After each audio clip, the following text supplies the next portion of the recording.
Assalamualaikum warahmatullahi wabarakatuh. Alhamdulillah, Allahumma sholli ala sayyidina Muhammad wa ala ali sayyidina Muhammad. Bapak Ibu dan sanak ambo dirahmati Allah Subhanahu wa taala. Bersobo awak balik di program mengulang-ulang kaji, lancar kaji di acok diulang.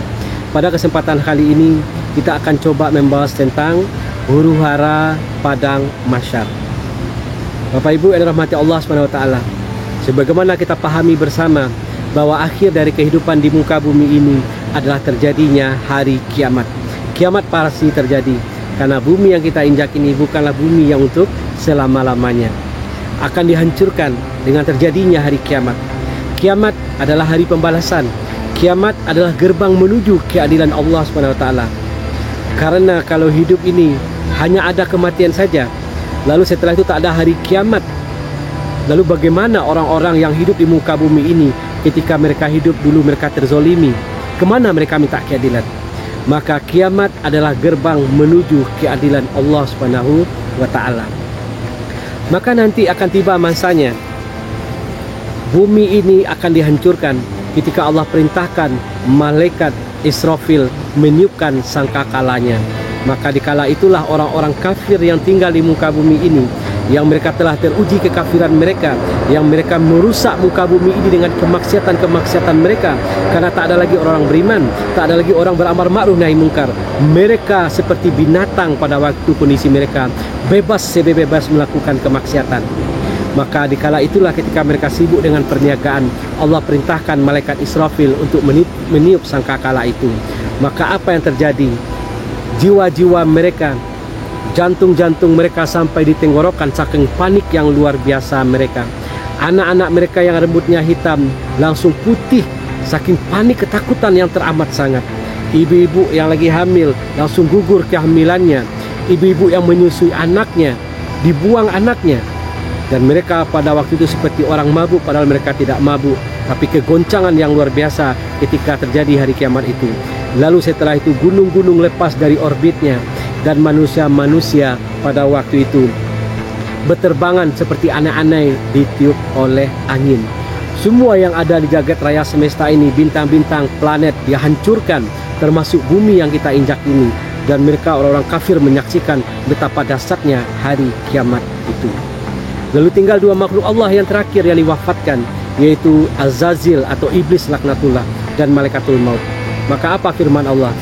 Wahai Iblis, janjiku telah kupenuhi dan engkau adalah makhluk yang terakhir yang kuwafatkan.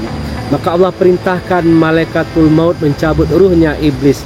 Maka lolongannya, kesakitan yang luar biasa yang dirasakan oleh Iblis itu, lolongannya itu sampai ke arsy singgasananya Allah, saking sakit yang luar biasa yang Allah berikan kepada Azazil di akhir kehidupannya.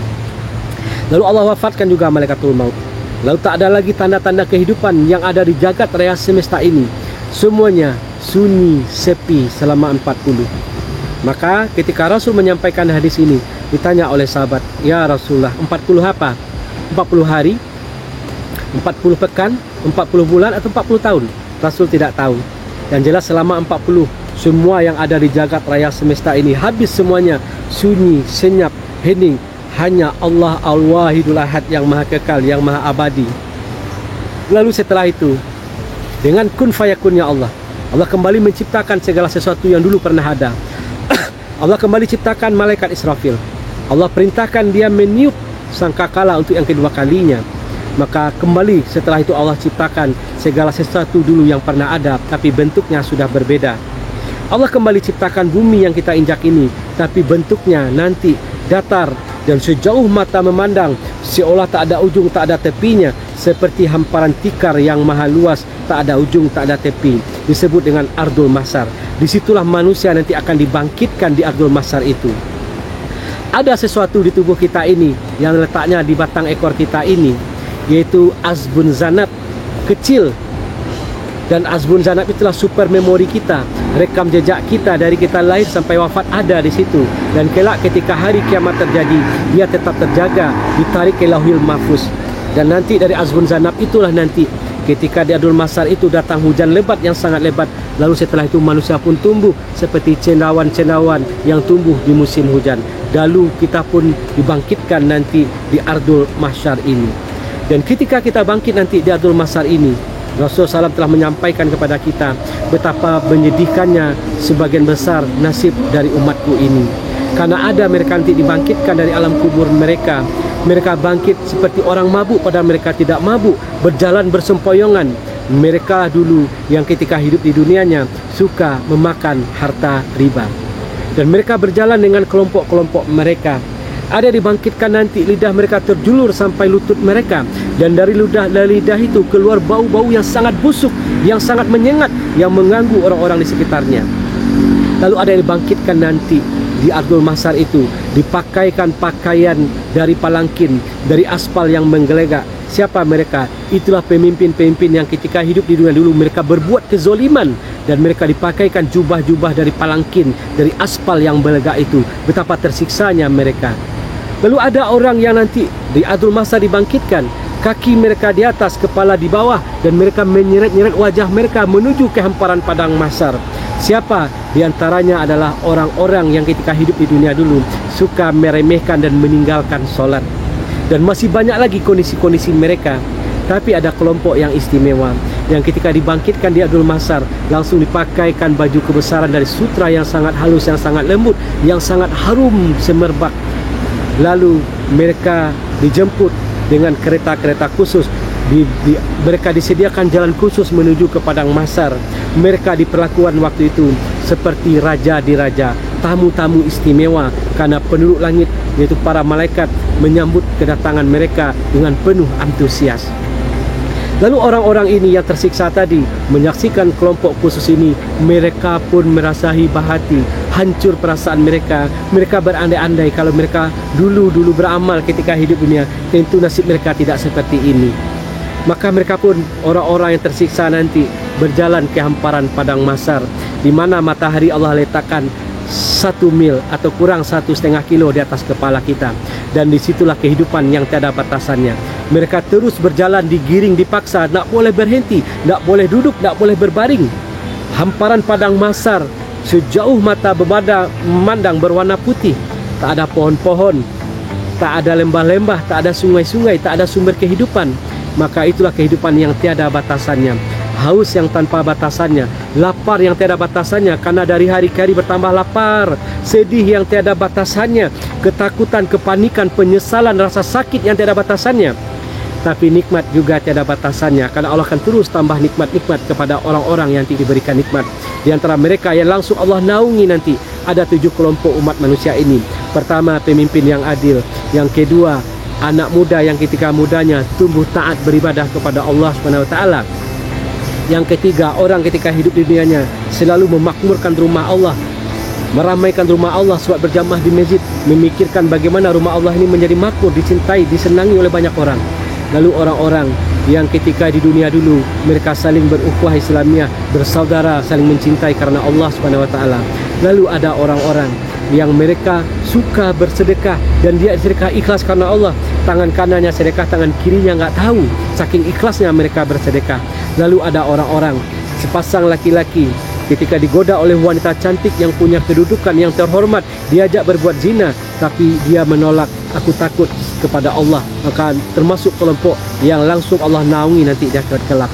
Lalu ada orang-orang yang bangun di tengah malamnya untuk tahajud, menangis, merasakan takut kepada Allah, minta ampun kepada Allah SWT.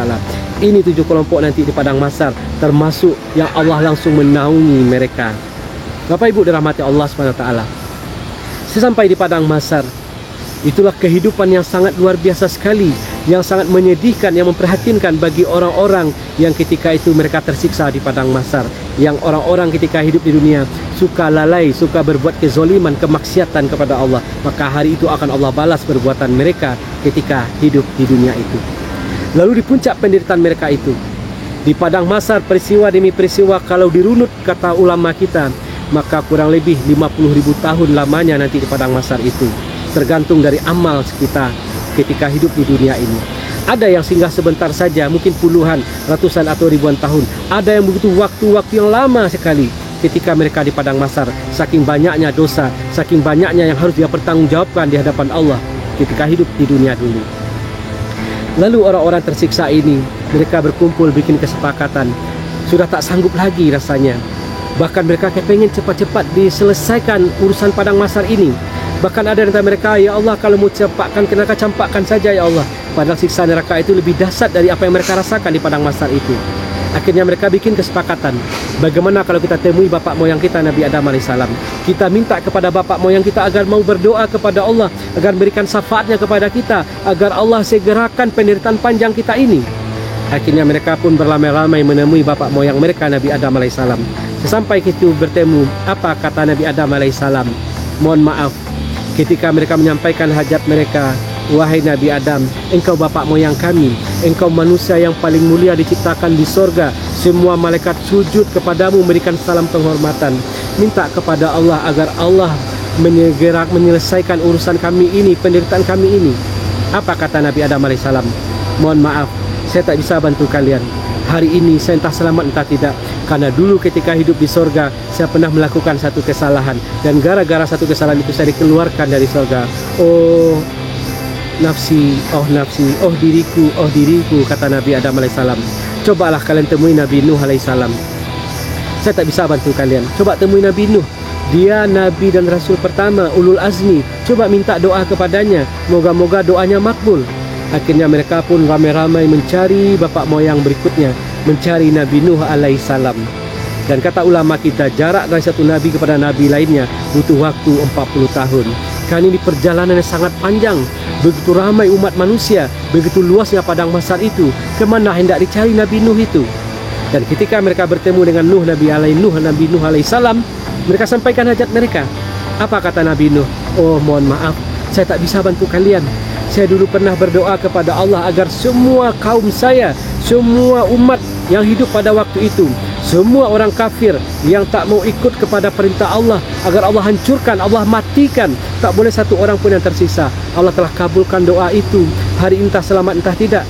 Coba kalian temui Nabi Ibrahim AS. Moga-moga dia bisa memberikan syafaatnya kepada kalian. Lalu mereka pun berbondong-bondong menemui Nabi Ibrahim AS. Ketika bertemu mereka sampaikan hajatnya. Apa kata Nabi Ibrahim AS? Mohon maaf, saya tak bisa bantu kalian. Saya dulu ketika hidup pernah melakukan 3 kali berbohong, dan bohongnya Nabi Ibrahim AS benar, dibenarkan oleh ulama kita. Entah selamat entah tidak. Oh nafsi, oh diriku. Coba temui Nabi Musa AS. Moga-moga beliau bisa memberikan syafaatnya kepada kalian. Dan berbondong-bondonglah mereka menemui Nabi Musa AS. Dan ketika bertemu Nabi Musa sama, saya tak bisa bantu kalian, mohon maaf. Saya pernah membunuh 1 jiwa dulu ketika hidup di dunia, dan 1 jiwa dibunuh itu kata ulama pun dibenarkan. Tapi dia menganggap itu berat baginya. Lalu Nabi Musa berkata, oh nafsi, oh diriku. Coba kalian temui Nabi Isa AS. Dialah Rasul Allah, Nabi Allah yang tak pernah berbuat dosa dan maksiat ketika hidup di dunianya. Coba minta syafaatnya. Akhirnya mereka pun ramai-ramai menemui Nabi Isa AS. Ketika bertemu sama, apa kata Nabi Isa? Bukan wewenang saya hari ini memberikan syafaat kepada kalian.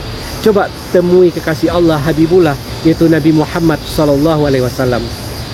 Akhirnya ketika mereka bertemu Nabi Muhammad, lalu mereka sampaikan hajatnya. Apa kata Rasulullah? Analaha. Sayalah orangnya hari ini yang diberikan wewenang khusus oleh Allah SWT untuk memberikan syafaatnya kepada kalian semuanya. Maka Nabi melakukan sujud yang dalam, sujud yang lama. Rasulullah SAW memuji Allah dengan pujian-pujian yang tak pernah seorang manusia pun sejak zaman Nabi Adam sampai hari kiamat kelak melakukan pujian-pujian itu. Pujian-pujian yang langsung Allah ilhamkan pada waktu itu. Pujian-pujian yang sangat indah yang kata Rasul ketika hidup di dunia. Kalau ketika hidup di dunia pun Allah ajarkan, Allah ilhamkan doa itu takkan saya ucapkan. Untuk apa? Doa-doa mustajabah itu aku tahan untuk umatku nanti di akhirat kelak. Karena urusan umatku jauh lebih besar di akhirat kelak dibandingkan urusan mereka ketika hidup di dunia ini. Lalu apa kata Allah? Wahai Muhammad, angkat kepalamu. Wahai Muhammad, mintalah, engkau pasti akan diberi. Mintalah wahai Muhammad, katakanlah engkau pasti didengar. Mintalah syafaat itu akan diberikan syafaat. Maka apa kata Rasulullah? Ya Allah, segerakanlah urusan umat manusia ini. Segerakanlah acara padang mahsyar ini ya Allah. Maka berkat syafaatul uzma, syafaatul kubro dari Nabi Muhammad SAW ini, maka disegerakanlah acara penghisapan itu, acara padang mahsyar itu. Bapak Ibu dirahmati Allah SWT. Maka ketika acara padang mahsyar dimulai, ada beberapa tahapan, dan masing-masing ulama, di antara ulama kita berbeda-beda pendapat tentang penempatan poin-poinnya, tapi hakikatnya sama. Yang pertama, itu Allah tegakkan dulu hari penghisapan, yaitu dihisap, diaudit amal-amal mereka ketika hidup di dunia dulu. Hari penghisapan ini ada 3 bentuk kelompok manusia nantinya. Ada hisapnya, hisap yasiran, hisap yang ringan. Ada hisapnya, hisap al-munaqasah, hisap yang berat. Ada yang tanpa hisap, tanpa azab. Dan Sayyidina Ali bin Abi Thalib pernah berkata, saya tidak mau diwafatkan oleh Allah SWT sebelum saya balik. Saya pengen diwafatkan setelah saya balik. Kenapa? Kalau saya diwafatkan sebelum saya balik, berarti saya nggak dihisap oleh Allah SWT. Berarti saya nggak bisa dong berdua-duaan dengan Allah SWT. Saya pengen diwafatkan setelah saya balik, agar nanti di akhirat saya bisa dihisap, saya bisa bertemu berhadapan-hadapan dengan Allah SWT, dan saya bisa membanggakan amal saya kepada Allah SWT. Ada hisap yasiran, hisap yang ringan, di mana Allah manggil seorang hamba yang beriman itu di balik tirai. Tak ada satupun makhluk yang bisa mendengar percakapan antara Allah dengan si hamba tadi. Lalu Allah buka buku catatan kehidupannya. Lalu Allah ambil sampel-sampel dosa yang pernah dilakukan hamba tadi ketika hidup di dunia. Wahai hambaku, dulu kamu pernah melakukan ini, dulu kamu pernah melakukan itu, dulu kamu pernah melakukan itu. Si hamba tadi berkata tertunduk, benar ya Allah, benar ya Allah, sampai terguncang jiwanya, sampai dia panik, sampai dia mengira kalau sebentar lagi Allah akan masukkan dia ke neraka. Tapi apa kata Allah? Wahai hambaku, sebagaimana dulu di dunia dosa-dosamu telah kuampuni, aib-aibmu telah kututupi, sama hari ini juga telah kuampuni. Sekarang masuklah ke dalam surgaku. Ada hisap al-munaqasah, hisap yang berat. Kalau sudah hisapnya berat, pasti celaka ujung-ujungnya, pasti akan disiksa di neraka. Maka Allah buka buku catatan kepada hamba yang suka berbuat maksiat ini. Dibuka. Lalu apa kata Allah? Kamu dulu pernah melakukan itu, kamu dulu diam-diam pernah melakukan itu. Semuanya diinterogasi oleh Allah setiap detik berlalu, dari dia balik sampai wafat. Kemaksiatan itu dibukakan di hadapannya, sampai dia memegang kepalanya. Aduhai, buku catatan apa ini? Semuanya rapi tercatat, tak ada yang tersisa, semuanya ada di buku catatan itu. Aduhai, malangnya nasib ini. Akhirnya dia pun sudah paham kalau tempat kembalinya adalah neraka. Hisap al-munaqasah yang membuat kita panik yang luar biasa, ketakutan luar biasa, malu yang luar biasa di hadapan Allah SWT. Lalu ada kelompok yang tanpa hisap, tanpa azab. Siapa mereka? Inilah para wali-wali Allah, para nabi, para rasul. Dan semoga kita, harapan kita, solat berjamaah di awal waktu yang kita lakukan setiap hari puluhan tahun sampai kita wafat, moga-moga dari hari ke hari bisa membuat hisap kita semakin ringan, semakin ringan. Kapan perlu kita dikelompokkan kepada kelompok masuk surga tanpa hisap, tanpa azab. Lalu setelah hari penghisapan ada yang kedua, yaitu pembagian buku catatan kehidupan, catatan amal. Ada yang diberikan di sebelah kanan, berarti dia calon penghuni surga. Ada diberikan di sebelah kiri, berarti dia calon penghuni neraka. Ada dilempar dari belakang mereka, saking banyaknya, saking jijiknya Allah kepada mereka, sehingga buku catatan itu dilempar dari belakang. Lalu setelah itu ada penayangan film kehidupan kita. Umat sejak zaman Nabi Adam sampai hari kiamat kelak akan menyaksikan penayangan film kehidupan itu, seperti bioskop yang ada layar raksasanya. Maka beruntungnya orang-orang beriman, Allah hanya memperlihatkan amal-amal baiknya saja, peran-peran baiknya saja. Karena ketika hidup di dunia dulu, dia telah diampuni dosanya, aib-aibnya telah ditutup, kecuali aib-aib yang dia sendiri membukanya kepada orang lain, sehingga orang lain protes, ya Allah, dia pernah melakukan itu, bercerita kepada kami. Maka orang yang dia sudah bertobat, tapi dia ceritakan aib-aibnya, dosa-dosanya kepada orang lain, Allah benci kepada orang seperti ini. Maka kalau sudah bertobat, berikutnya adalah jangan ceritakan dosa-dosa, aib-aib kita itu kepada orang lain, agar nanti di akhirat Allah tutupi aib-aib itu. Lalu nanti ada kelompok yang ketika ditayangan film kehidupan mereka, mereka malu yang teramat sangat, sampai rontok daging-daging di kulit wajah mereka, saking menahan rasa malu yang teramat sangat itu. Lalu setelah adanya bioskop itu, ada mizan, timbangan yang ditegakkan nanti di padang mahsyar. Ditimbanglah amal baik, amal buruk kita. Ada 3 kemungkinan. Pertama, ketika ditimbang, amal baik kita lebih berat daripada amal buruk kita, calon penghuni surga. Ada kelompok kedua, ketika ditimbang, ternyata timbangan amal buruknya lebih berat daripada amal baiknya, ini calon penghuni neraka. Lalu ada kemungkinan bagi orang-orang yang berat keburukannya ini, bisa jadi Allah masih merahmatinya, masih bisa diampuni sehingga dia bisa masuk ke neraka, masuk surga, diselamatkan dari neraka. Tapi bisa juga dia dapat syafaat, mungkin pernah dekat dengan ulama, pernah dekat dengan para nabi, para rasul, mungkin dia punya anak yang soleh, teman yang mujahid dan lain sebagainya. Tapi kalau syafaat tak mempan saking banyaknya dosanya, maka bisa jadi dia dimasukkan dulu ke neraka, dibersihkan dulu dosa-dosanya di neraka, baru dimasukkan ke dalam surga. Lalu di mizan itu ada yang seimbang amal baik, amal buruknya. Ditempatkan di Ashabul A'raf, di tempat antara surga dan neraka. Dia lihat ke surga, dia pengen masuk. Dia lihat ke neraka, dia takut. Tapi ujung-ujungnya berkat rahmat Allah, dia pun dimasukkan ke dalam surga. Nah, Bapak Ibu dirahmati Allah Subhanahu wa taala. Artinya, setelah di mizan, barulah kita nanti melewati titian neraka jahanam. Ada titian neraka jahanam itu lebih halus daripada rambut, lebih tajam daripada pedang. Maka ada ulama kita yang mengilustrasikan, kalau melewati jembatan itu, kalau pakai jasad pasti jatuh, tapi kalau pakai ruh pasti selamat. Maksudnya, ketika hidup di dunia dulu, dia hanya memperhatikan jasad, memperhatikan unsur jasmani ini saja, lupa dengan rohani. Akhirnya apa? Karena fokus kepada jasmani, makan makanan yang lezat, halal haram gak peduli lagi. Fokus dengan jasmani, suka melihat yang indah-indah, suka melihat aurat wanita, suka dengan urusan-urusan jasmani, lupa dengan urusan rohani. Maka dipastikan lewat sirat dia akan jatuh. Tapi orang ketika hidup dunianya fokus kepada rohaninya, dia sholat, dia zikir, dia istighfar, dia bersihkan hatinya dari penyakit-penyakit hati, maka orang ini nanti gampang melewati sirat. Nah, Bapak Ibu dirahmati Allah Subhanahu wa taala, ini sedikit yang bisa kita gambarkan tentang kehidupan padang mahsyar yang semua kita pasti akan melewatinya. Maka pahamilah, kita diciptakan oleh Allah bukanlah untuk kehidupan dunia ini, tapi diciptakan oleh Allah Subhanahu wa taala untuk kehidupan kampung akhirat. Dunia tempat kita meninggal, akhirat tempat kita tinggal. Dunia sementara, akhirat selama-lamanya. Kalau hari ini dunia ini nyata, akhirat cerita besok akan terbalik. Ketika kita meninggal dunia, baru kita paham akhirat itu nyata, dunia hanya akan tinggal cerita. Dan akhirat adalah kehidupan yang kekal abadi selama-lamanya, berawal dari kehidupan ketika hidup di dunia. Fastabiqul khairat, berlomba-lombalah untuk kebahagiaan kampung akhirat. Wabillahi taufiq wal hidayah, wallahu a'lam bisawab. Subhanakallahumma wa bihamdik, asyhadu an la ilaha illa anta astaghfiruka wa atubu ilaik. Assalamualaikum warahmatullahi wabarakatuh.